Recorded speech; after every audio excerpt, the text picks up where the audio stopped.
સરસ મજાનો લોજિકલ દાખલો છે કે તમને અહીંયા ચતુર્ભુજ, સપ્તકોણ, પંચકોણ, ષોડશકોણ અને દ્વાદશકોણ આપેલા છે. હવે આના પરથી તમને જો ખબર પડે તો તમે કહી શકો કે પહેલા જે છે ચતુર્ભુજ છે એટલે કે 4 ભુજાઓ છે, પછી જે છે પંચકોણ આવે એટલે કે જે છે 5 બાજુઓ હોય, પછી 7 બાજુ આવે એટલે કે અહીંયા જે છે 2 લખી શકાય, પછી જે છે દ્વાદશ અને ષોડશનો મતલબ કે અહીંયા 12 છે અને અહીંયા 16 છે, તો પહેલા 12 વાળો આવે ઓપ્શન અને પછી જે છે 16 વાળો આવે. આવો કોઈ ઓપ્શન છે 1 3 2 5 4 1 3 2 5 4 1 3 5 2 4 છે? તો નથી. એનો મતલબ કે આપણે જે ચડતા ક્રમમાં ગોઠવ્યું છે તો વિચારીએ કે ઉતરતા ક્રમમાં પણ હોઈ શકે. તો પહેલા 4 કઈ જગ્યાએ છે? તો 4 અહીંયા છે. તો 4 પછી 5, 5 અહીંયા છે, અહીંયા નથી. તો 4 પછી 5 છે, પછી 2 છે, પછી 3 છે, પછી 1 છે. 2 3 1.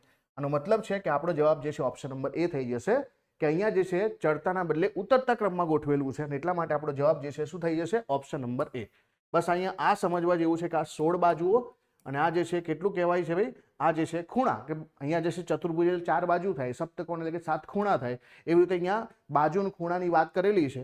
તો આ 16 છે ને આ 12 છે, બરાબર. ઇંગ્લિશ પણ તમે વાંચી શકો છો અહીંયા જે છે એને શું કહેવામાં આવે છે, ક્યારેક ઇંગ્લિશમાં પરીક્ષા આપો તો કામ આવે.